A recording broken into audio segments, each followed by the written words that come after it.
Happy What's Friday. going on, everybody? You are tuned in to Beyond Take Two podcast, brought to you by Beyond Hollywood International Film Festival. Yes. I'm your host, Madge. And I'm your host, Veronica. And we are here, episode 2, ladies and gentlemen. Episode 2. Hey, we finally made it, right? We Sure did. We at episode 2. We have a special guest for you guys today. Yes. This man is world renowned. Check his Instagram. He's with Money May. He's worked with John Amos. He's worked with, oh my God, Tiny Zeus Lister. Rest in peace.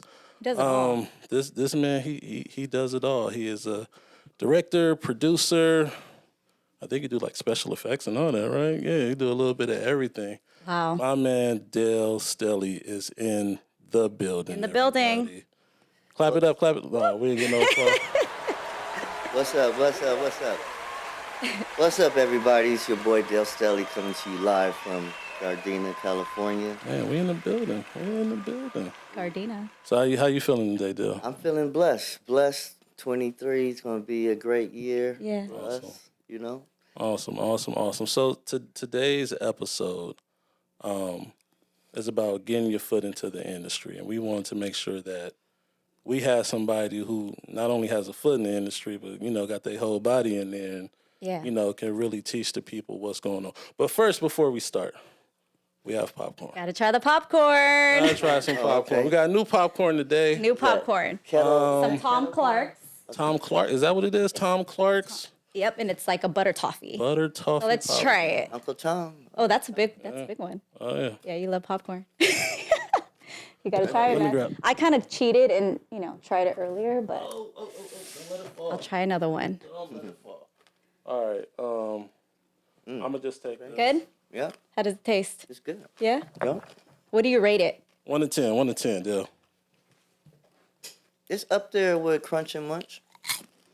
This tastes like Crunch and Munch to me. Crunch and Munch, Crunch had, and but Munch? had the nuts in it. Yeah. Got the nuts in it. But I like it. I can see these at the concerts or whatnot. Okay, Tom Clark. Oh, yeah. That's good. That's good. I'm a sugar fiend, so this is right of mine. I'm going to rate this one an 8. An 8. It's a little too sweet for me. Ain't no such thing as too sweet.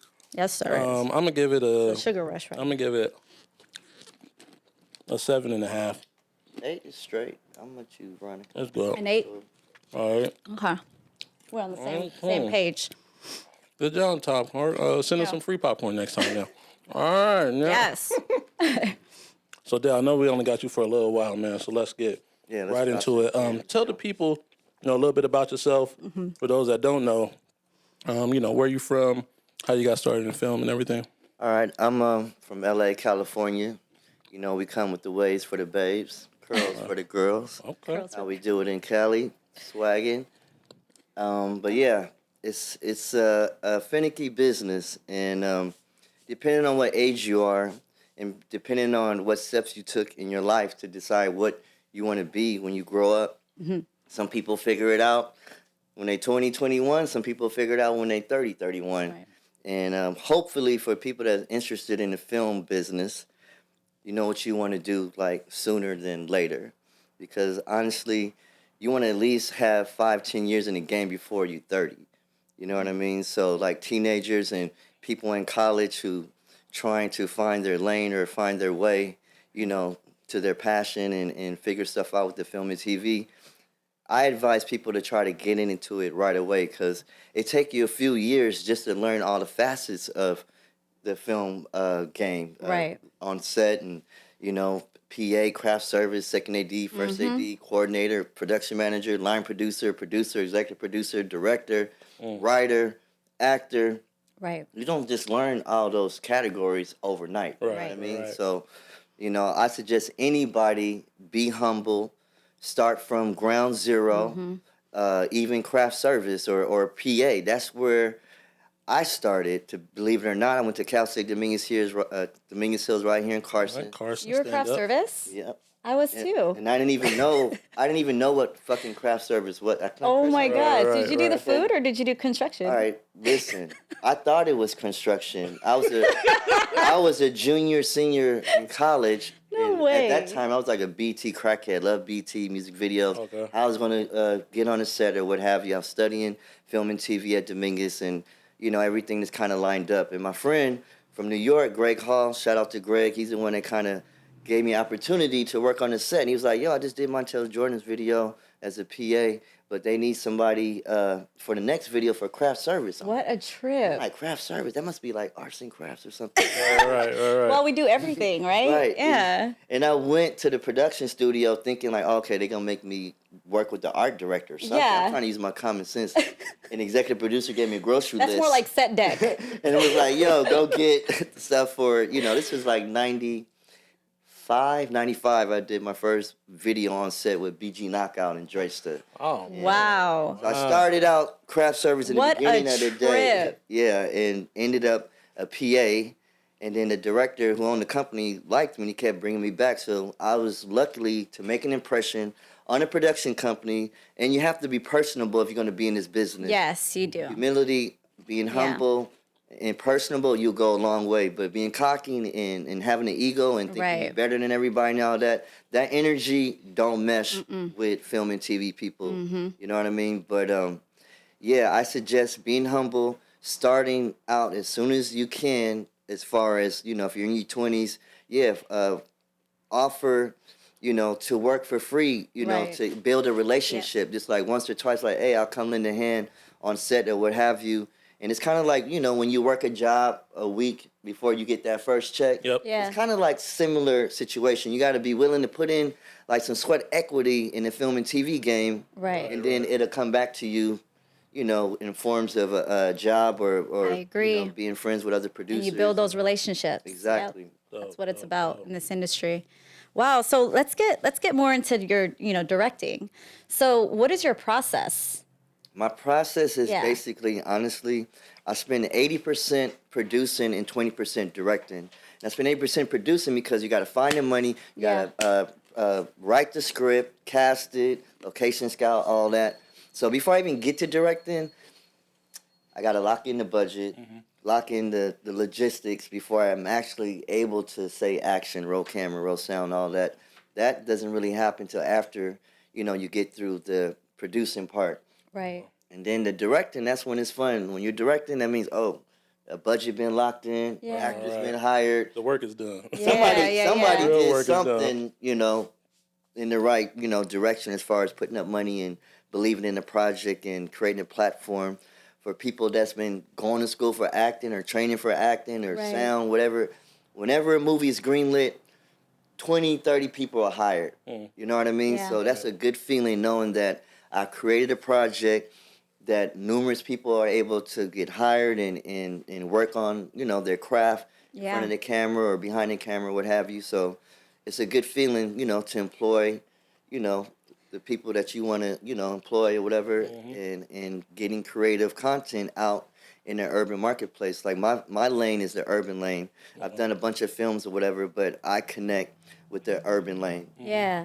Growing up from LA and just, Crenshaw District and just, I can't get away from, the Boys in the Hood films or the Menace to Society, the LA-based stuff that, that's kind of like a staple in our minds. But yeah, it's not easy, but dedication, like Nipsey say, hard work, dedication. Hard work, dedication, yep. Grind. Nipsey's right here behind us. Work with Nipsey too. Yep.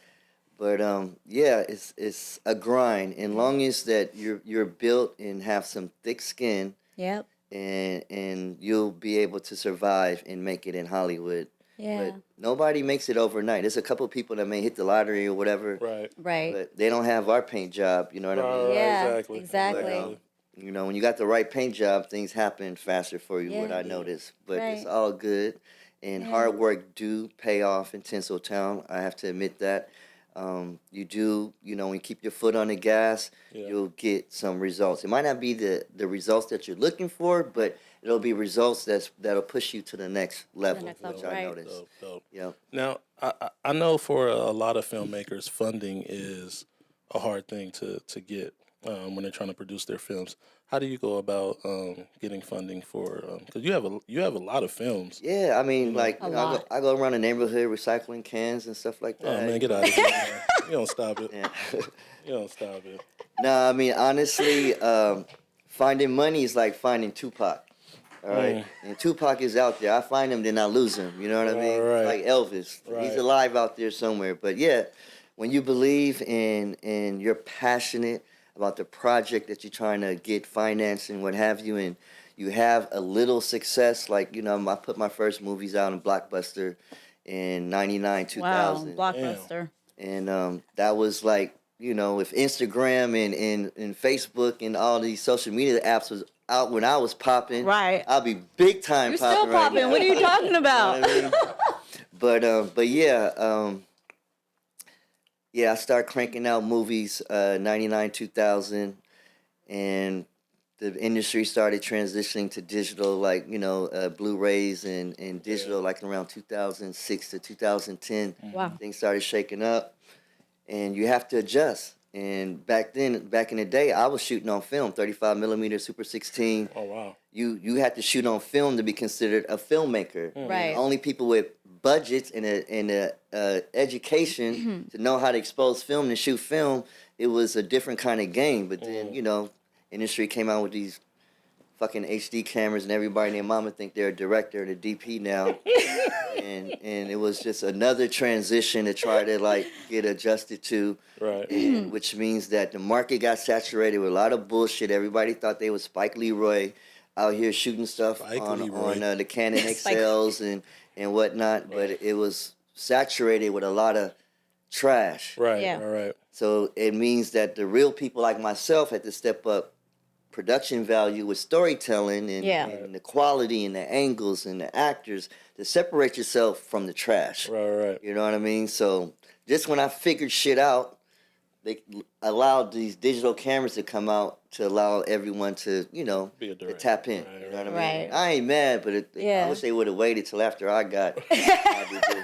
I'm just playing, but no, it's you got to move with the times. You got to adjust. Yeah. You'll get left behind, and I'm usually leader of the pack or up there in the front somewhere, and I'm always adjusting and making sure that I don't get left behind as far as technology or anything like that. Right. Right.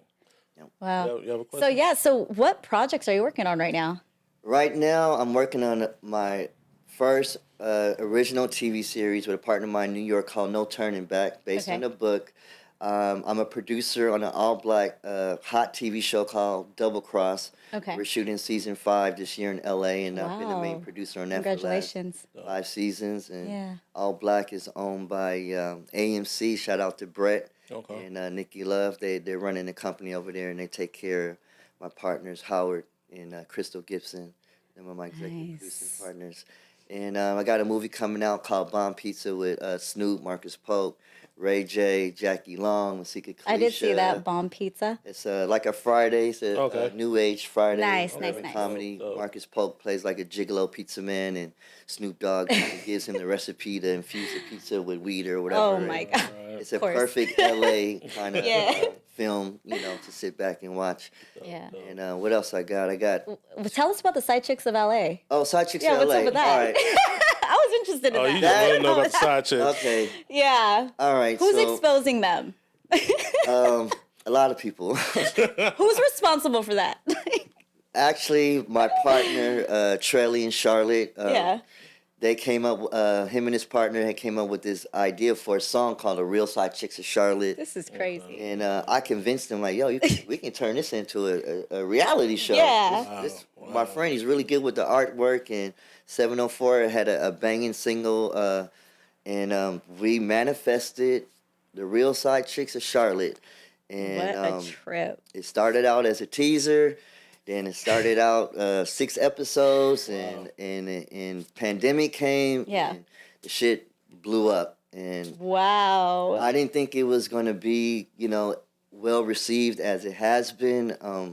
Just so you know, I don't like condone the the shit that goes on in the show. Okay, I don't judge Okay, you. Dale. There's no Okay, Dale. judgment It's here. entertainment. All It's right. entertainment, but y'all like to watch that shit. I mean, I And was kind of interested. I was like, what side chick? I mean, are these real side chicks? they're real side chicks, and some of them, got different things going on Yeah. behind the scenes. What a trip. But, So wait. yeah. So do they? Let's talk about the side chicks a little bit. So if it's side chicks, are they exposing who they with? Indirectly, some people are allowed to, expose who they, if it's a basketball player, a rapper, or whatever. But some of it you have to like kind of figure out. You have to figure out. Okay. And some of these girls are like social media girls. They got 5 million followers. Yeah. Right. All this stuff. So you can kind of guess who they're talking about. You know what I mean? Got it. And there's like a competing network, I guess, with Forest Bias that, it's a bunch of mess in a good way. Okay. But yeah, they do get caught up on dates and stuff like that. And Wow. we as By like the producers- wives and actual girlfriends. Yeah, stuff like Really? that. Yeah. Like, I mean, some of the stuff is, we don't tell the talent that we're setting stuff up or whatever and create a scenario that they don't know might unravel into Right. some, Yeah. drama. Right. But that's the game is, set them up and record. And Wow. but it works. And Yeah. reality shows is like 80% of programming out there. And I had to transition, like as much as I'm a narrative storyteller, Right. I've made more money with these reality show residuals than probably my movie residuals and stuff. It's a trip, but Everybody loves the reality yeah, shows for sure. So when you look at it as a business, as long as no one's getting physically hurt, I don't like Right. that fighting shit and people getting hurt. Like drama and catty stuff. Yeah, you Right. girls are catty. People love girls a little bit. being catty. You know what I mean? So that sells. Girls being catty, baddies being catty. They're always gonna watch Right, that. right. Yeah. But no, Real Side Chicks of Charlotte, Real Side Chicks of LA. They're talking about doing Real Side Chicks of Miami next. Real Is there a Chicks side chicks York. of ATL? No, that's on the okay. list. Okay. They're trying to debate right now. I'm trying to convince them because I'm Belizean. I'm Yeah. trying to convince my partner. Let's do Side Chicks of Belize. Wow. Wow. A tropical, swaggy, side chick show. It has a little Creole, a little culture. And Different. Exploit Yeah. the tropical chicks that got yeah, drama yeah. going on too. And it'll be entertaining. But yeah, the Side Chicks franchise, it took a minute to franchise it. And I don't know if you guys know, it's super difficult to franchise anything. Really? All right. And it took us about 3-4 years to get the next city done. My partner's from Charlotte. I'm from LA. So it was, it made sense to do both our home cities. Right. Right. And now they're waiting on, they're about to drop the first episode, I think this month or next month on Forest Bias Network. Shout out to Rush, Damian Douglas, Jay Alexander, the runners of Forest Bias. We got a bunch of plays going on. 2 movies coming out with Damian Douglas that we shot in Belize, Paradise 1, Part 2. I'm happy about that. It's coming out on BT Plus. Nice. Bomb Pizza's coming out on Fox Tubi. I got a movie called First Day Out that I shot with Anthony Hamilton. Shout out to Anthony Hamilton. Oh, I love Anthony Hamilton. We did a little Friday kind of movie in Charlotte called First Day Out. That's nice. And what else is coming out? I got a movie coming out called I'm dropping 5 movies this year, ironically. It's crazy. Nice. Got a movie coming out with young lady Natalie Daniels. Shout out to Natalie Daniels, Wow. star of Rebound Sex. She's been in Wolf of Wall Street, Hawaii Five-O. She's doing big stuff too. Yeah. So shout out to Dope, Natalie, Umari. What else is going on? I'm working on a new movie right now called Deadly Desires, like a murder mystery with Erica Peoples. Shout out to Erica Peoples. Y'all know her from All American, True to the Game. Yep. She's starring in my part 2 of Paradise. Very good Nice. friend, talented friend of mine.